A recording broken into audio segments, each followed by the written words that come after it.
Halo semuanya, perkenalkan nama saya Oliviana Tania Bintarigan dengan NIM 201302109 dari kelas 2A Pendidikan Fisika. Kali ini saya akan menjelaskan tentang metode ekspositori mata pelajaran belajar dan pembelajaran. Nah, yang pertama kita akan membahas tentang pengertian metode ekspositori. Metode ekspositori adalah metode pembelajaran yang digunakan dengan memberikan keterangan terlebih dahulu seperti definisi, prinsip, dan konsep materi pelajaran serta memberikan contoh-contoh latihan, pemecahan masalah dalam bentuk ceramah, demonstrasi, tanya jawab, dan penugasan. Siswa mengikuti pola yang ditetapkan oleh guru secara cermat. Penggunaan metode ekspositori merupakan metode pembelajaran mengarah kepada tersampainya isi pelajaran kepada siswa secara langsung. Pada metode ini, setelah guru beberapa saat memberikan informasi atau ceramah, guru mulai dengan menerangkan suatu konsep, mendemonstrasikan keterampilannya mengenai pola atau aturan tentang konsep itu. Siswa bertanya, guru memeriksa atau mengecek apakah siswa sudah mengerti atau belum. Kegiatan selanjutnya ialah guru memberikan contoh-contoh soal, aplikasi konsep selanjutnya meminta siswa untuk menyelesaikan soal-soal di papan tulis atau di mejanya. Siswa mungkin bekerja individual atau bekerja sama dengan teman yang duduk di sampingnya, dan sedikit ada tanya jawab. Dan kegiatan terakhir ialah siswa mencatat materi yang telah diterangkan yang mungkin dilengkapi dengan soal-soal pekerjaan rumah. Komunikasi yang diberikan oleh guru dalam interaksinya dengan siswa adalah komunikasi satu arah atau komunikasi sebagai aksi. Yang selanjutnya, pengertian metode ekspositori menurut para ahli. Yang pertama, menurut Roy Killen menamakan metode ekspositori dalam istilah strategi pembelajaran langsung atau direct interaction. Karena dalam hal ini, siswa tidak dituntut untuk menemukan materi pelajaran, seakan-akan sudah jadi. Oleh karena itu, metode ekspositori lebih menekankan pada proses bertutur. Yang kedua, menurut Wina Sanjaya, menyatakan bahwa metode ekspositori merupakan bentuk dari pendekatan pembelajaran yang berorientasi kepada guru atau teacher-centered approach. Dikatakan demikian sebab guru memegang peran sangat dominan.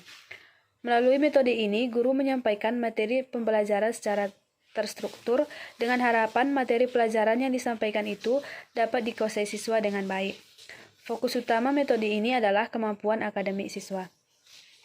Berbeda dengan Wina Sanjaya dan Sugandi, menyatakan pendekatan metode ekspositori bertolak dari pandangan bahwa tingkah laku kelas dan penyebaran pengetahuan dikontrol dan ditentukan oleh guru.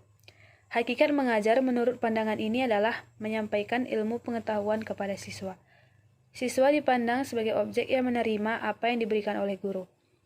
Biasanya, guru menyampaikan informasi mengenai bahan pengajaran dalam bentuk penjelasan dan penuturan secara lisan, yang dikenal dengan istilah metode ceramah. Dan yang selanjutnya ada karakteristik metode ekspositori. Terdapat beberapa karakteristik metode ekspositori antara lain. Yang pertama, metode ekspositori dilakukan dengan cara menyampaikan materi pelajaran secara verbal, artinya bertutur secara lisan merupakan alat utama dalam melakukan metode ini. Oleh karena itu, sering orang mengidentikannya dengan ceramah. Yang kedua, biasanya materi pelajaran yang disampaikan adalah materi pelajaran yang sudah jadi, seperti data atau fakta, konsep-konsep tertentu yang harus dihafal sehingga tidak menuntut siswa untuk berpikir ulang. Dan yang ketiga, tujuan utama pembelajaran adalah penguasaan materi pelajaran itu sendiri. Artinya, setelah proses pembelajaran berakhir, siswa diharapkan dapat memahaminya dengan benar dengan cara dapat mengungkapkan kembali materi yang telah diuraikan. Prinsip-prinsip metode ekspositori. Dalam penggunaan metode ekspositori, terdapat prinsip-prinsip pembelajaran yang harus diperhatikan oleh setiap guru, antara lain yang pertama, berorientasi pada tujuan. Walaupun penyampaian materi pelajaran merupakan ciri utama dalam metode ini, namun tidak berarti proses penyampaian materi tanpa tujuan pembelajaran. Justru, tujuan itulah yang harus menjadi pertimbangan utama dalam penggunaan metode ini. Yang kedua, prinsip komunikasi. Proses pembelajaran dapat dikatakan sebagai proses komunikasi yang menunjuk pada proses penyampaian pesan dari seseorang atau sumber pesan kepada seseorang atau sekelompok orang atau penerima pesan. Pesan yang ingin disampaikan dalam hal ini adalah materi pelajaran yang telah diorganisir dan disusun dengan tujuan tertentu yang ingin dicapai. Dalam proses komunikasi, Guru berfungsi sebagai sumber pesan dan siswa berfungsi sebagai penerima pesan. Yang ketiga, prinsip kesiapan. Dalam teori belajar koneksionisme, kesiapan merupakan salah satu konsep belajar. Inti dari hukum ini adalah guru harus terlebih dahulu memosisikan siswa dalam keadaan siap baik secara fisik maupun psikis untuk menerima pelajaran. Jangan memulai pelajaran manakala siswa belum siap untuk menerimanya. Yang keempat, prinsip berkelanjutan. Proses pembelajaran ekspositori harus dapat mendorong siswa untuk mau mempelajari materi pelajaran lebih lanjut. Pembelajaran bukan hanya berlangsung pada saat itu, akan tetapi juga untuk waktu selanjutnya. Tahap pelaksanaan metode ekspositori. Pada pelaksanaannya, metode ekspositori memiliki prosedur-prosedur pelaksanaan. Secara garis besar digambarkan oleh Wina Sanjaya sebagai berikut. Yang pertama, persiapan. Tahap persiapan berkaitan dengan mempersiapkan siswa untuk menerima pelajaran. Dalam metode ekspositori, keberhasilan pelaksanaan pembelajaran sangat bergantung pada langkah persiapan. Tujuan yang ingin dicapai dalam melakukan persiapan yaitu mengajak siswa keluar dari kondisi mental yang pasif, membangkitkan motivasi dan minat siswa untuk belajar, merangsang dan mengubah rasa ingin tahu siswa, dan menciptakan suasana dan iklim pembelajaran yang terbuka. Yang kedua, penyajian. Tahap penyajian adalah langkah penyampaian materi pelajaran sesuai dengan persiapan yang telah dilakukan.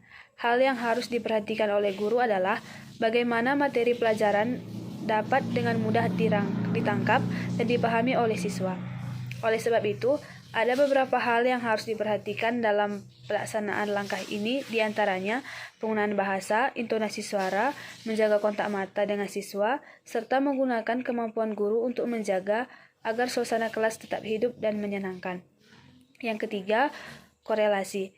Tahap korelasi adalah langkah yang dilakukan untuk memberikan makna terhadap materi pelajaran, baik makna untuk memperbaiki struktur pengetahuan yang telah dimiliki siswa maupun makna untuk meningkatkan kualitas kemampuan berpikir dan kemampuan motorik siswa. Yang keempat, menyimpulkan. Menyimpulkan adalah tahapan untuk memahami inti dari materi pelajaran yang telah disajikan. Sebab melalui langkah menyimpulkan, siswa dapat mengambil intisari dari proses penyajian. Menyimpulkan berarti pula memberi keyakinan kepada siswa tentang kebenaran suatu paparan, sehingga siswa tidak merasa ragu lagi akan penjelasan guru. Menyimpulkan bisa dilakukan dengan cara mengulang kembali inti-inti materi yang menjadi pokok persoalan, memberikan beberapa pertanyaan yang relevan dengan materi yang diajarkan, dan membuat mapping atau pemetaan keterkaitan antar pokok-pokok materi. Yang kelima, mengaplikasikan. Tahap aplikasi adalah langkah untuk kemampuan siswa setelah mereka menyimak penjelasan guru. Langkah ini merupakan langkah yang sangat penting dalam proses pembelajaran ekspositori. Sebab melalui langkah ini, guru akan dapat mengumpulkan informasi tentang penguasaan dan pemahaman siswa terhadap materi yang telah diajarkan. Teknik yang biasa dilakukan pada langkah ini diantaranya dengan membuat tugas yang relevan, serta dengan memberikan tes materi yang telah diajarkan untuk dikerjakan oleh siswa. Ada juga kelebihan dan kelemahan metode ekspositori. Yang pertama, kita akan membahas tentang kelebihan, di mana kelebihannya yang pertama, strategi pembelajaran ekspositori merupakan strategi pembelajaran yang banyak dan sering digunakan.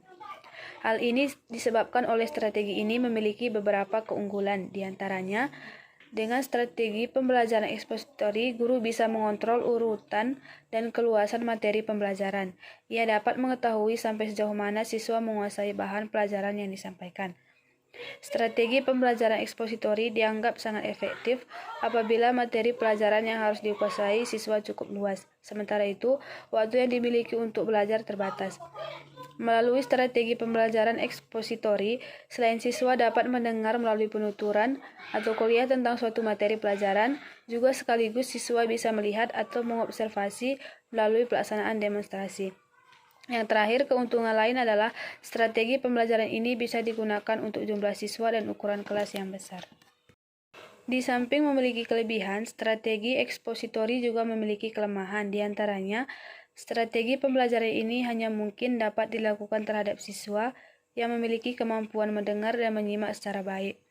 Untuk siswa yang tidak memiliki kemampuan seperti itu, perlu digunakan strategi lain. Yang kedua, strategi ini tidak mungkin dapat melayani perbedaan setiap individu baik perbedaan kemampuan, perbedaan pengetahuan, minat dan bakat, serta perbedaan gaya belajar. Yang ketiga, karena strategi lebih banyak diberikan melalui ceramah, maka akan sulit mengembangkan kemampuan siswa dalam hal kemampuan sosialisasi, hubungan interpersonal, serta kemampuan berpikir kritis. Dan yang terakhir, keberhasilan strategi pembelajaran ekspositori sangat tergantung kepada apa yang dimiliki guru, seperti persiapan, pengetahuan, rasa percaya diri, semangat, antusiasme, motivasi, dan berbagai kemampuan seperti kemampuan bertutur atau berkomunikasi, dan kemampuan mengelola kelas. Tanpa itu sudah dapat dipastikan proses pembelajaran tidak mungkin berhasil. Faktor pendukung metode ekspositori. Yang pertama, teknik menjelaskan. Pengertian menjelaskan adalah penyajian informasi secara lisan yang diorganisir dengan sistematis untuk menunjukkan adanya hubungan antara satu pesan dengan pesan yang lainnya, sehingga tercapailah suatu pemahaman yang diinginkan. Pemberian penjelasan merupakan salah satu aspek yang penting dari kegiatan guru dalam berinteraksi dengan siswa di dalam kelas. Dan biasanya guru lebih mendominasi pembicaraan dan mempunyai pengaruh atau dapat mempengaruhi siswa melalui penjelasan dan perkataan yang disampaikannya. Sehingga kadangkala siswa menuruti apa yang diutarakan oleh guru, dengan kata lain siswa mempercayai bahwa penjelasan dari guru itu benar.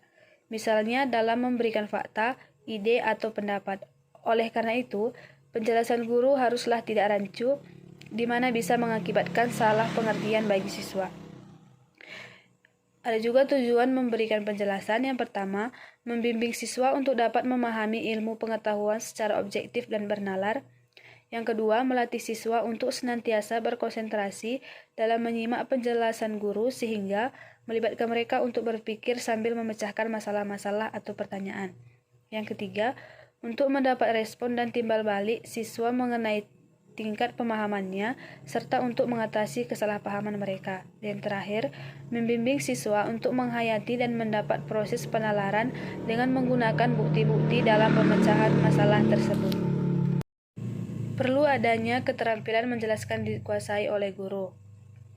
Meningkatkan keefektifan pembicaraan agar benar-benar merupakan penjelasan yang bermakna bagi siswa, karena pada umumnya pembicaraan lebih didominasi oleh guru daripada oleh siswa. Kadangkala penjelasan yang diberikan oleh guru tidak jelas bagi murid, tetapi hanya jelas bagi guru itu sendiri. Mungkin disebabkan karena gaya bahasa yang digunakan guru belum dapat dicerna atau dinalar oleh siswa, atau tidak sesuai dengan tingkat perkembangan pemikiran mereka. Oleh hal ini tercermin dalam ucapan guru, "Penerangan ibu sudah jelas bukan?"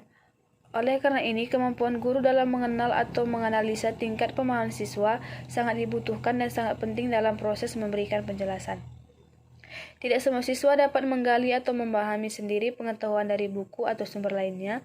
Oleh karena itu, guru perlu membantu menjelaskan hal-hal tersebut. Kurangnya sumber yang tersedia yang dapat dimanfaatkan oleh siswa dalam memahami pelajaran, guru perlu membantu siswa dengan cara memberikan informasi lisan berupa penjelasan yang cocok dengan materi yang diberikan.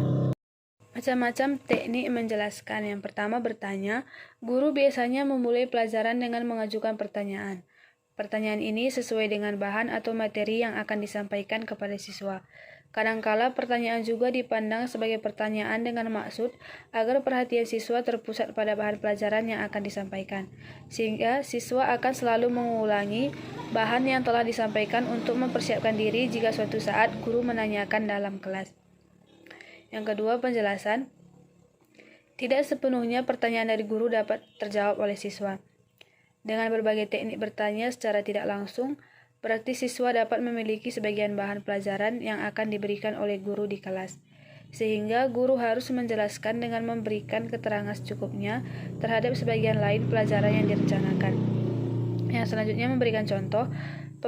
Pemahaman siswa terhadap konsep baru dapat ditingkatkan melalui pemberian contoh yang jelas dan nyata yang sedapat mungkin diambil dari kehidupan sehari-hari yang sekiranya mudah dicerna atau dipahami oleh siswa tersebut.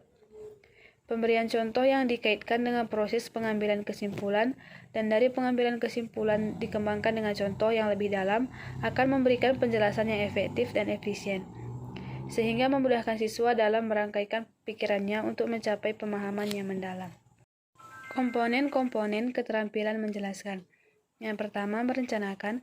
Penjelasan yang diberikan guru perlu direncanakan dengan baik, terutama yang berkenaan dengan isi pesan dan yang menerima pesan. Materinya meliputi penganalisaan masalah secara keseluruhan, penentuan jenis hubungan yang ada di antara unsur-unsur yang dikaitkan, dan generalisasi yang sesuai dengan hubungan yang telah ditentukan. Yang selanjutnya, penyajian suatu penjelasan. Penyajian suatu penjelasan dapat ditingkatkan hasilnya dengan memperhatikan hal-hal seperti berikut. Yang pertama, kejelasan. Penjelasan hendaknya diberikan dengan menggunakan bahasa yang mudah dimengerti oleh siswa dan menghindari ucapan-ucapan seperti kira-kira, umumnya, seringkali, dan istilah-istilah yang tidak dapat dimengerti oleh anak. Yang selanjutnya, penggunaan contoh dan ilustrasi. Dalam memberikan penjelasan, sebaiknya digunakan contoh-contoh yang ada hubungannya dengan sesuatu yang dapat ditemui siswa dalam kehidupan sehari-hari. Pemberian tekanan. Dalam memberikan penjelasan, guru harus memusatkan perhatian siswa kepada masalah-masalah pokok dan mengurangi informasi yang tidak begitu penting. Penggunaan balikan. Guru hendaknya memberikan kesempatan kepada siswa untuk menunjukkan pemahaman, keraguan, atau ketidakjelasan ketika penjelasan itu diberikan. Teknik yang kedua yaitu teknik bertanya, di mana pengertian bertanya menurut Sumiati dan Asra menyatakan bahwa bertanya merupakan ucapan verbal yang meminta respon dari seseorang yang dikenal. Respon yang diberikan dapat berupa pengetahuan sampai dengan hal-hal yang merupakan hasil pertimbangan. Sedangkan menurut Bowen dan Hasibuan menyatakan bahwa bertanya adalah setiap pernyataan yang mengkaji atau menciptakan ilmu pada diri siswa. Ada juga komponen-komponen teknik bertanya.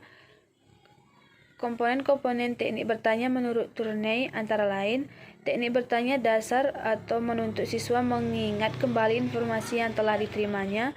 Adapun yang termasuk komponennya yaitu pengajuan pertanyaan jelas dan singkat, pemberian acuan, pemusatan pertanyaan, pemberian waktu tunggu, pemberian penguatan, pemberian tuntutan. Ada juga teknik bertanya lanjut, menuntut siswa agar dapat mengembangkan keterampilan berpikirnya yang termasuk komponennya yaitu pengubahan tuntutan tingkatan berpikir, pengaturan urutan pertanyaan berdasarkan tingkat kognitif atau taksonomi Bloom, penggunaan pertanyaan pelacak atau mengklarifikasi, berargumentasi, menguji ketepatan atau relevansi, memberi contoh, dan memprediksi. Yang terakhir, peningkatan interaksi antar siswa. Ada juga manfaat bertanya bagi siswa.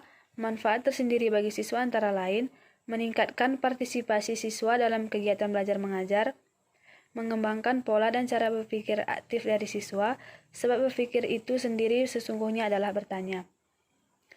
Menuntun proses berpikir siswa, membangkitkan minat dan rasa ingin tahu siswa terhadap suatu masalah yang sedang dihadapi atau dibicarakan, dan yang terakhir memusatkan perhatian siswa terhadap masalah yang sedang dibahas. Pentingnya keterampilan bertanya bagi guru. Terdapat 3 alasan mengapa seorang guru perlu menguasai keterampilan bertanya, yaitu pada umumnya guru masih mendominasi kelas dengan metode ceramahnya. Kebiasaan yang tumbuh dalam masyarakat kita tidak membisarkan anak untuk bertanya sehingga keinginan anak untuk bertanya selalu terpendam. Adanya anggapan bahwa pertanyaan yang diajukan guru hanya berfungsi untuk menguji pemahaman siswa. Ada jenis-jenis pertanyaan berdasarkan pola interaksi guru dan siswa. Yang pertama, pertanyaan probing atau melacak atau menggali, pertanyaan prompting menuntun, pertanyaan reducing melengkapi, pertanyaan retorik tidak mengendaki jawaban siswa, pertanyaan complaint permintaan, pertanyaan reducing melengkapi. Ada kriteria pertanyaan yang baik, jelas dan mudah dimengerti oleh siswa, memberikan informasi yang cukup untuk menjawab pertanyaan, terfokus pada suatu masalah atau tugas tertentu, memberi waktu berpikir yang cukup, ditujukan kepada seluruh siswa agar terjadi pemerataan, menuntun siswa agar dapat menemukan sendiri jawabannya, disajikan guru dengan perangai wajah atau mimik ramah dan menyenangkan. Dampak positif pengembangan teknik bertanya dalam pembelajaran, partisipasi siswa dalam belajar, membangkitkan minat dan rasa ingin tahu siswa, mengembangkan kemampuan berpikir siswa, melatih kemampuan berkomunikasi siswa, serta memusatkan perhatian siswa terhadap masalah yang sedang dibahas. Ada prinsip manajemen kelas, hangat dan antusias, tantangan bervariasi, keluasan, penekanan pada hal-hal positif, dan penanaman disiplin diri. Dan komponen keterampilan manajemen kelas, keterampilan yang berhubungan dengan penciptaan dan pemeliharaan kondisi belajar yang optimal atau preventif. Sikap tanggap, memandang sesama, gerak mendekati, memberi pernyataan, pemusatan perhatian kelompok, bertanggung jawab, pengarah dan petunjuk yang jelas, penguatan, serta kelancaran. Sedangkan keterampilan yang berhubungan dengan pengembangan kondisi belajar yang optimal, modifikasi tingkah laku, pendekatan pemecahan masalah kelompok, menemukan dan memecahkan tingkah laku yang menimbulkan masalah. Yang terakhir, manajemen kelas, di mana pengertian manajemen kelas menurut Bidarta seperti yang telah dikutip oleh Saiful Bakhri, mengatakan bahwa manajemen kelas adalah proses seleksi dan penggunaan alat-alat yang tepat terhadap problem kelas. Ini berarti guru bertugas menciptakan, memperbaiki, dan memelihara sistem atau organik kelas, sehingga anak didik dapat memanfaatkan kemampuan, bakat, dan energinya pada beberapa tugas individualnya. Menurut Sudirman, bahwa manajemen kelas merupakan upaya dalam mendayagunakan potensi kelas. Karena itu, kelas mempunyai peranan dan fungsi tertentu dalam menunjang keberhasilan interaksi edukatif, maka akan memberikan dorongan dan rangsangan terhadap anak didik untuk belajar. Kelas harus dikelola sebaik-baiknya oleh guru. Fungsi dan tujuan manajemen kelas. Fungsinya menciptakan lingkungan belajar yang kondusif bagi peserta didik untuk mencapai tujuan pengajaran secara efektif dan efisien. Tujuannya agar setiap anak di kelas dapat bekerja dengan tertib sehingga tercapai tujuan pengajaran secara efektif dan efisien. Pendekatan manajemen kelas terdiri dari pendekatan kekuasaan, pendekatan ancaman, pendekatan kebebasan, pendekatan eklektik dan pluralistik, pendekatan tingkah laku, dan pendekatan suasana emosi dan hubungan sosial. Sekian dari saya, terima kasih, semoga bermanfaat.